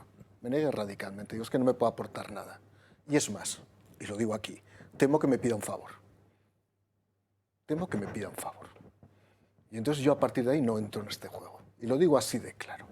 En segundo lugar... Pero vamos a ver, Mario, por centrarte el tiro, luego vas donde tú desees, que este es un programa en libertad. ¿Es mucho más grave lo de la amnistía? Ahora voy a eso, sí. Por Por supuesto. Lo de los del carbón líquido ese... Por supuesto. Uno más. Sí, hay una cosa que sí es cierta. Es decir, yo he dicho siempre, ya sabes que lo he escrito en innumerables periódicos, que la corrupción es igualitarista, que a mí me da igual. Y en eso Feijóo ha acertado cuando ayer viernes emitió un tuit diciendo algo así como que se investigue todo. Que yo ante la corrupción me voy a comportar exactamente igual. Espero que sea verdad lo que dice y no sea una mera declaración de principios, ¿no? Dicho eso, es verdad, Javier, y yo lo reconozco, que esto es un caso antiguo, es un caso que afecta a altos cargos de hace muchos años, del Partido Popular, por cierto. Hay hasta 2 imputados que son compañeros míos de promoción. Es más, hasta me sorprende que haya una imputación de 20 y tantas personas. Yo creo que es una imputación universal, a lo grande, porque me extraña, y ahora voy a decir donde creo que no se debería actuar como se actúa. Porque creo que este análisis hay que hacerlo no en el PP, en el PSOE y en cualquier partido, porque creo que hay conductas absolutamente reprobables. Y ahora lo explicaré. A partir de ahí, evidentemente me parece un error, y lo siento decirlo, de Juan Bravo salir diciendo no, esto no tiene nada que ver porque no hay putas y mordidas, hombre. Vamos a ver. La corrupción no se puede comparar por niveles ni rangos en función de si hay putas, si hay mordidas o no. La corrupción es corrupción y habrá que analizarla en función de la temporaneidad de quien afecta. Evidentemente... Feijóo, sin embargo, ha reaccionado. Ha reaccionado bien. Por eso lo digo que Feijóo ha sido claro en el tuit. Espero que eso sea coherente con el paso del tiempo. Porque la corrupción de Sánchez le afecta a Sánchez directamente por todos sus lados familiares, colaterales y copolíticos, es coetánea, y la otra es una corrupción de una persona que perteneció a las estructuras de poder del Partido Popular hace años y que evidentemente tiene lugar en aquel momento. Por lo tanto, sí que son dos cosas diferentes. No me gusta comparar, también lo digo, pero es verdad que hay que hacerlo. A partir de ahí, decía una cosa José María, que yo estoy completamente de acuerdo. Vamos a ver, yo estoy harto de ver, ya pasó en el Partido Socialista, en el Partido Popular, pero hay que decirlo también. Personas que no tienen ni oficio ni beneficio, o son catedráticos de cuarta categoría, que por arte de birlibirloque, cuando llegan a tener 40 o 50 años y han participado en la política, tienen 4 consejos de administración en empresas. ¿Por qué? ¿Por su conocimiento? ¿Porque fueron los primeros de su promoción? ¿Porque fueron los primeros de la carrera y tuvieron premio extraordinario? No, porque son facilitadores. Porque son personas que abren puertas. Abren puertas. Y si vemos, perdóname, el equipo de Montoro, uno se fue a una consultora de alto nivel de socio, porque abre puertas. Porque abren puertas, no por sus conocimientos técnicos. No le pidas a esas personas que están en Acento que se pongan a escribir un informe técnico, porque son incapaces de hacerlo. Para eso ya contratan a otros. Están para tener una agenda en este móvil e ir abriendo negocios. Eso para mí no es lobismo. ¿Cuál es la diferencia entre el lobismo y lo que están haciendo algunos? Y por eso han jugado y se han podido quemar. Y se han podido quemar. No lo sé, pero se han podido quemar. ¿Qué ha pasado? Que en función de haber sido ministro, una parte de ese equipo que ha jugado contigo se lucra y traspasa determinadas peticiones de un sector para que sean objeto de regulación y sean aprobadas en el marco de una reforma legal. Si eso se ha hecho por dinero, por supuesto que hay un delito. Por lo tanto, hay un lobismo que es lucrativo y hay un lobismo que no es lucrativo delictivo. Y en ese sentido yo creo que habría que distinguirlo. Lo iremos viendo.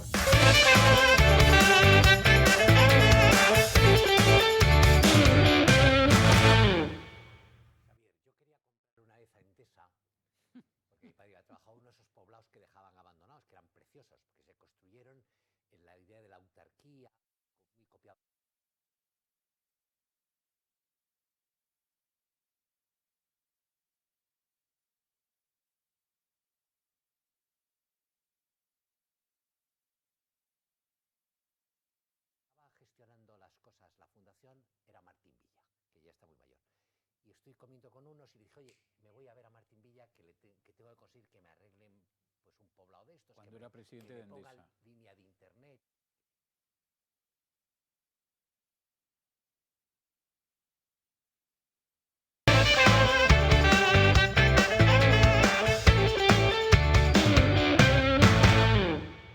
Estamos aquí de vuelta, el caso Montoro, el caso de pareja de Ayuso, don Raúl Ramírez.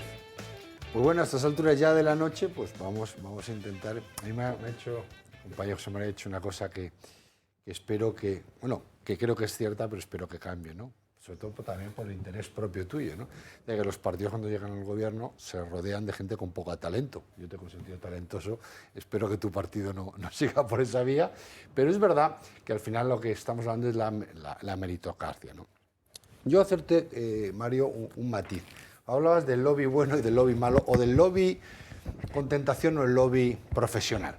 Para mí el lobby profesional está muy bien, pero yo hago un matiz, que es, una cosa es el lobby para hacer negocios entre particulares, que, amigo mío, ambas partes son libres de decidir o no, y efectivamente el perfil del comercial ha existido toda la vida, en todas las empresas. O sea, no nos confundamos que el técnico tiene un rol y el comercial tiene otro. Evidentemente, si pones a un técnico a vender, tendrás una tasa de éxito. Si tienes un comercial a hacer de técnico, tendrás otra muy diferente. Yo creo que eso no es ni bueno ni malo. Es más, yo creo que cada uno tiene un rol y las habilidades que por eso están ahí. ¿Dónde viene el problema, amigos? Cuando mezclamos el negocio entre particulares y la administración pública.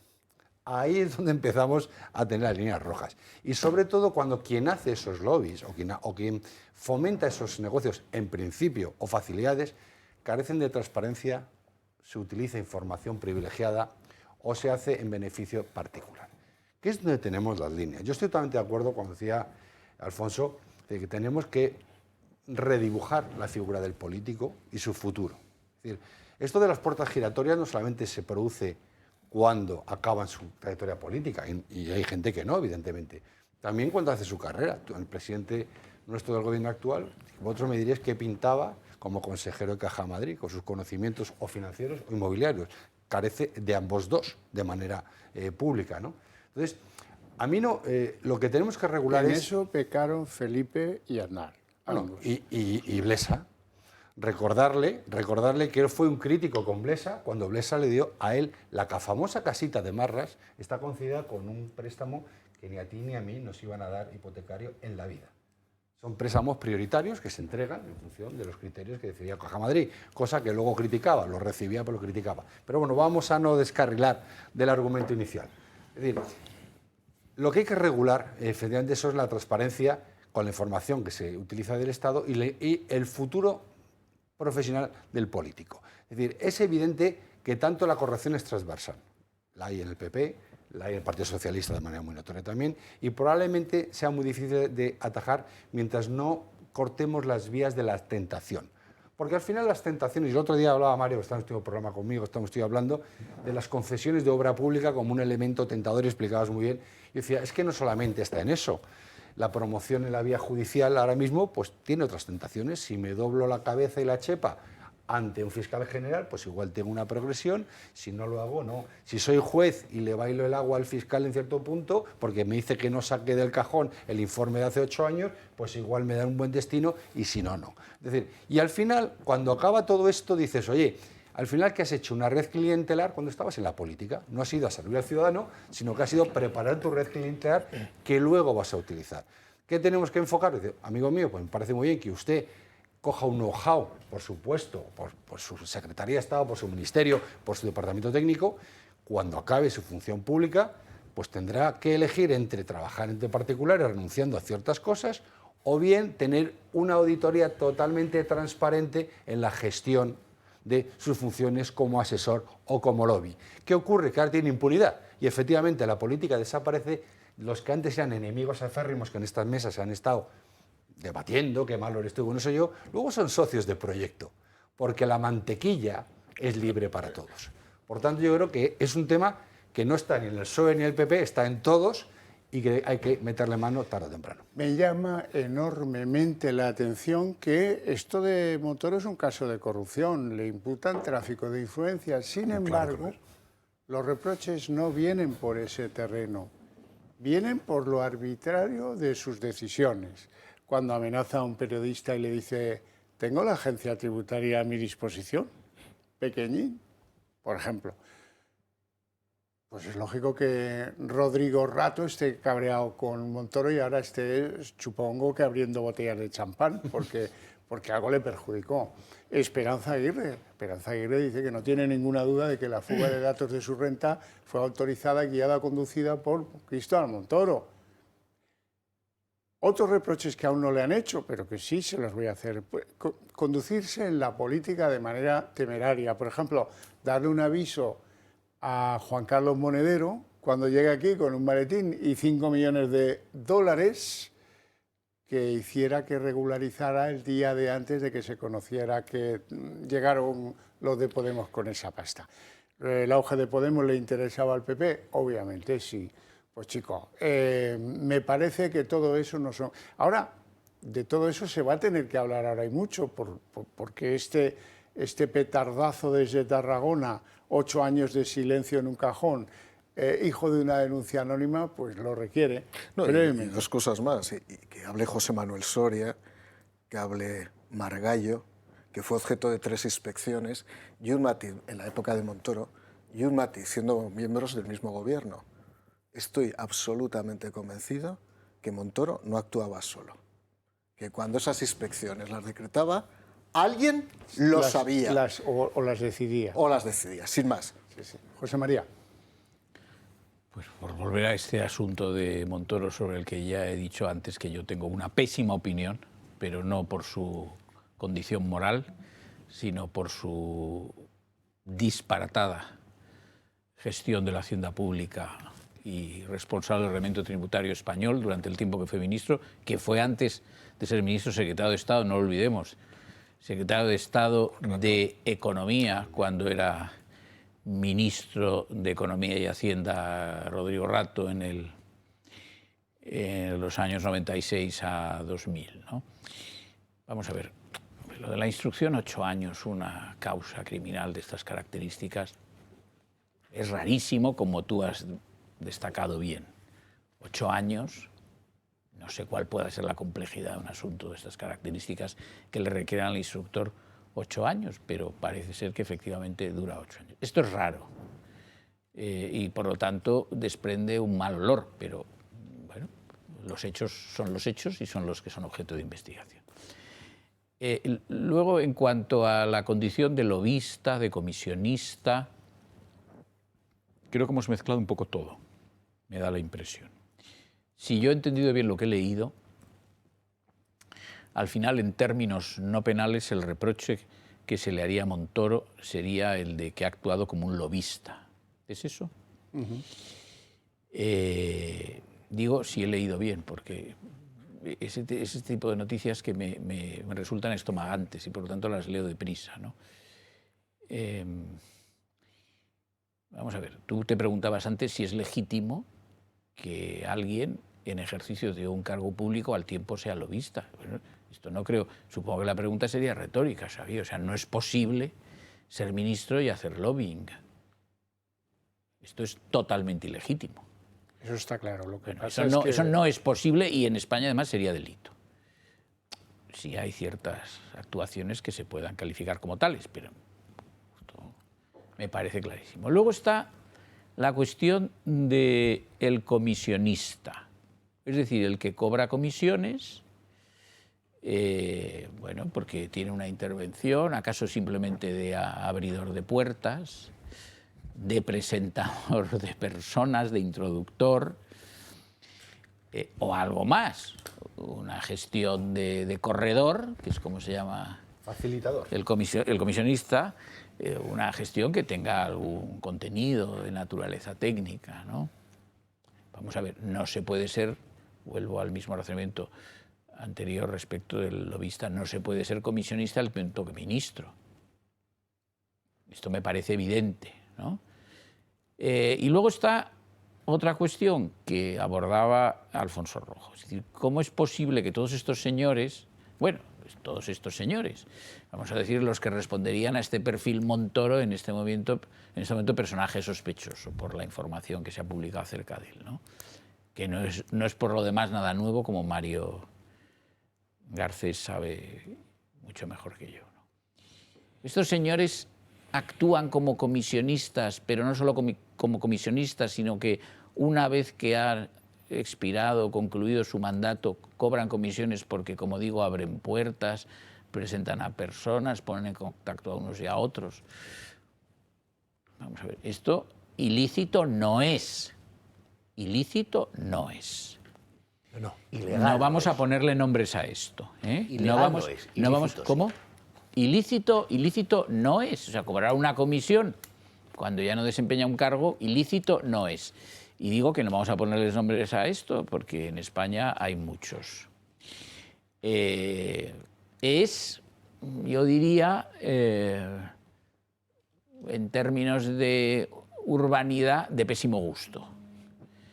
Y en términos que, en fin, se van un poco más allá de lo que sea la urbanidad, es causa de una reputación dudosa de quien lo practica. ¿Sí? Y luego está otra cosa distinta, que es no el que cobra comisiones, sino que el después de su mandato, en razón de esto, y porque puede ser introductor, hipotéticamente, puede ser abridor de puertas, hipotéticamente, pues es nombrado consejero de una sociedad cotizada. También hay muchos, muchísimos. ¿Es ilícito? No, con unas limitaciones que hay, que es eso que se llama el periodo de cuarentena para altos cargos. Estoy pensando ahora en un señor que transcurrió ese periodo de cuarentena, en fin, no sé si debo decirlo, un señor que fue gobernador del Banco de España, bueno, y que ya en la ancianidad y después de no sé cuántos años, y habiendo sido gobernador cuando hubo una operación muy importante, lo nombró consejero el banco que había sido beneficiario de esa operación. Un señor considerado de alta ciencia, ¿eh? No de nivel Montoro, no, de un nivel mucho más alto. No voy a decir el nombre, ¿para qué? Si está ya difunto, pues que críe malvas como mejor pueda. Claro, ¿es ilícito? No, esto no es ilícito, como digo, respecto al periodo de cuarentena. Ahora bien, si el nombramiento de consejero es el premio a que, siendo ministro, ese señor favoreció a alguna empresa en condiciones aparentes de licitud, estamos en la tesis de la señora Cospedal, cobra en diferido. Bueno, aquí ya podríamos examinar las cosas de otra manera. Ahora, voy a concluir. Esto es tan viejo como soy viejo yo. O sea, yo esto lo llevo oyendo en España desde que era un niño. Bueno, momento para el desengrasante, que ya la cosa baja con una densidad importante. Esto es un auto muy importante de la Sala Penal del Tribunal Supremo que firman 2, 4, 5 magistrados, cuyo presidente es Andrés Martínez Arrieta. Bueno, y este fue un papel importante esta semana porque es el papel que le dice al juez Peinado, juez de instrucción Juan Carlos Peinado, y dice, no, te has pasado. No tienes material incriminatorio para imputar a Félix Bolaños. Bueno, vale. Y yo no lo traería aquí si no fuera porque los señores magistradísimos del Tribunal Supremo dicen la mera detentación de un cargo público, y aquí ya sí que digo al bachillerato again, queridos colegas. ¿Qué es eso? ¿Qué es eso? Convertimos la detentación en un argumento penal. ¿O acaso es que el Tribunal Supremo sabe cosas que los mortales no sabemos?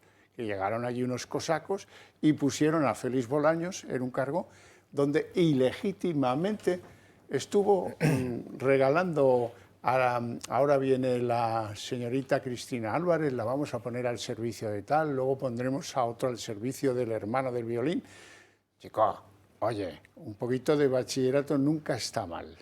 Y a los señores magistrados, que van que parece que pasean a 1 metro de altura del resto, de vez en cuando hay que tocarles la carita, porque ahora hay correctores, hay gente que estos autos se los tiene que leer. Esto es de una barbarie singular. Una barbarie singular que iguala la señora portavoz del Gobierno y ministra de Educación. Si no, tampoco la hubiera sacado. Ministra de Educación Pilar Alegría, que es maestra de primaria. Si ustedes se preguntan por qué llegan los niños tan mal al bachillerato, sin duda el problema es la primaria. Pero claro, con maestras y maestros que se explican así, a mí no me extraña nada. Creo que va a explicar lo que es la amnistía. La posición del Gobierno coincide con la posición de la Comisión en 2 aspectos, que además, en 2 asuntos centrales, que son, por un lado, que no afecta a los intereses financieros de la Unión Europea y que, desde luego, la amnistía no contraviene la directiva contra el terrorismo.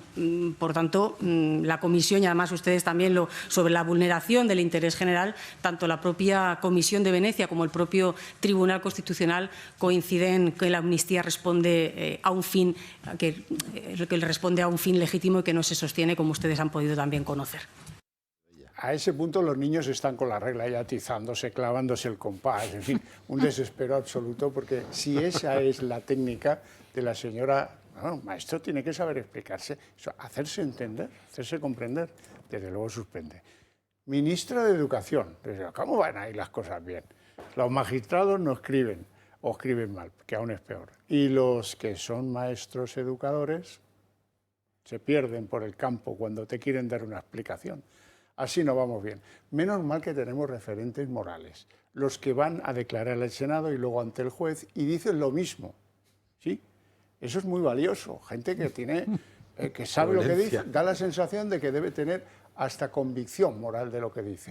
La jefa de Jessica Rodríguez dice que ha dicho 2 veces, con varios meses, creo que fue en mayo cuando estuvo en el Senado y ha pasado esta semana pasada por la Audiencia Nacional.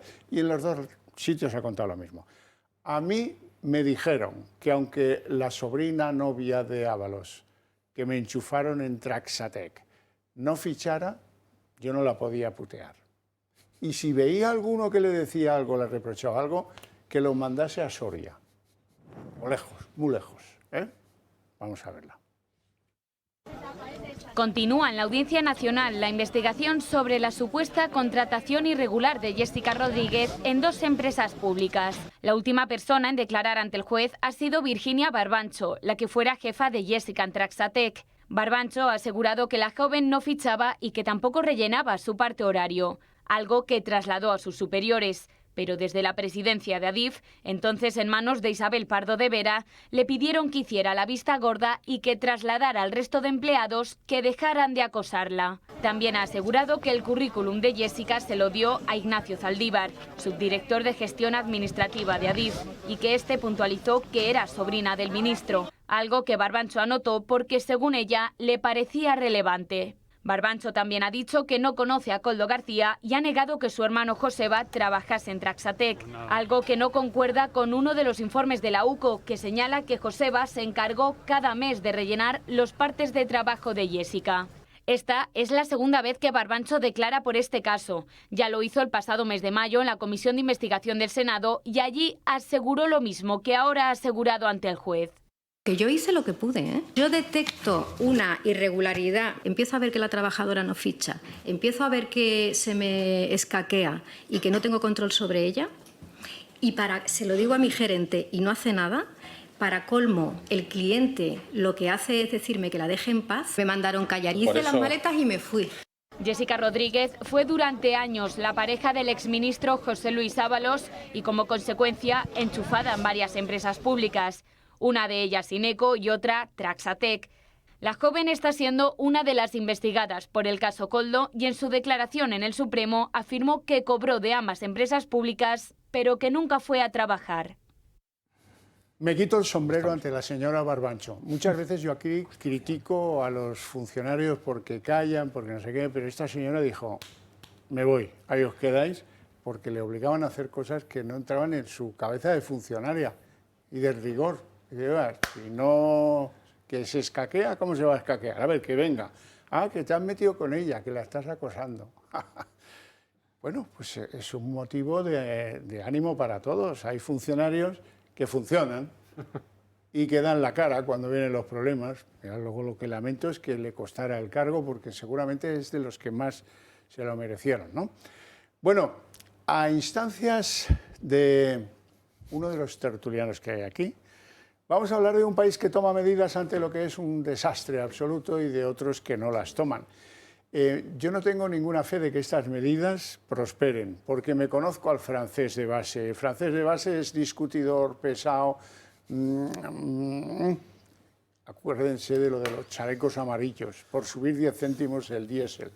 Bueno, pues el gobierno francés está pensando en lo más importante de todos, anular 2 días de fiesta al año para mejorar la productividad del país. 2, cargarse con el rotu de gordo, cargarse 44.000 millones de gasto social para reducir la deuda, que eso de la deuda la gente no lo ve, nos pesa, nos va aplatanando, pero no se ve y eso es muy difícil de llevar a cabo. Escuchamos la propuesta. Debemos implementar 2 planes de acción. Un plan para decir basta a la deuda y un plan para decir adelante a la producción. La promesa de este plan y de nuestro compromiso ante los franceses es muy simple: detener el aumento de la deuda. En 4 años todos deberán hacer un esfuerzo y, en primer lugar, el Estado dará el ejemplo. El Estado reducirá sus gastos. La grandeur. Lo que pasa es que los franceses le van a decir que no, y va a haber elecciones más pronto que tarde y los van a mandar a su casa, ¿no? José María. Bueno, vamos a ver, yo creo que en este proyecto de presupuestos de Francia que ha presentado el ministro Bayrou, además de la cuestión en sí misma y circunscrita a lo que sea Francia, yo creo que aquí hay una cuestión general que sí merece hacer una reflexión, que es la siguiente. con las premisas que voy a decir. Vamos a ver, ¿el señor Baigú quién es? El señor Baigú es un señor de una cierta edad, que fue ministro de Educación hace 20 y tantos años, con la derecha, él es democristiano, que fue ministro después en la macronía, un suspiro porque saltó no sé qué escándalo y dimitió inmediatamente, un escándalo menor, pero suficiente para que ese señor dimitiera. Es evidente que no es lo mismo Francia que España, a este efecto. Y ahora, en una situación de final de mandato, el inepto de Macron lo ha nombrado primer ministro. Un señor mayor que procede de la derecha, insisto, de una derecha de corte democristiano, con bastante tendencia a ser chaquetero, digo Baigú, pero que tiene ya su carrera política en las últimas, salvo que le pase como a Adenauer, ¿no? Que le fueron a pedir que fuera canciller cuando tenía más de 80 años, después de la Segunda Guerra Mundial, pero claro, eso pasa una vez en un siglo. Y luego está el memo de Macron, al que, según hemos podido ver recientemente, su mujer abofetea como quien le hace una caricia a un perro de faldas, ¿no? Entonces, Macron, ¿quién es? Macron está en su segundo mandato y no va a ser reelegido. Luego ya Macron propone cualquier cosa que hubiera sido incapaz de proponer a los franceses en 2017. Ahora bien, lo interesante de todo esto es que un jefe de gobierno se atreve a poner en duda el alcance del Estado social. Esto no lo hace nadie en Europa. No lo hace nadie en Europa, primero porque no hay una convicción acerca de que se deba hacer, y segundo, y quizá es lo primero, porque no hay partido que se atreva porque piensa que pierde votos o no gana más votos de los que tiene. Y este señor, en estas circunstancias en las que los dos están ya, vamos, que la carrera ya ha terminado y los han repescado así a Baigú, pues bueno, se atreven. Y por lo tanto la reflexión general es la siguiente y concluyo. El Estado, no el Estado social, el Estado desde los años 70, que es cuando empieza un cambio en la economía occidental y mundial con la crisis del petróleo del 73, el Estado se sigue haciendo cargo de obligaciones que económicamente no puede cumplir. Esto es lo que explica el déficit presupuestario, lo que explica el endeudamiento sin límites, etcétera, etcétera. Bien, y por lo tanto esto hay que reflexionar sobre ello, tratando de tomar medidas, cuidado, que supongan un menor gasto público, pero haciéndolo de modo que no afecte al gasto social, es decir, educación, sanidad y justicia. Fuera de tiempo, no podemos alargarnos más. Les deseo una feliz noche a todos y hasta la próxima semana.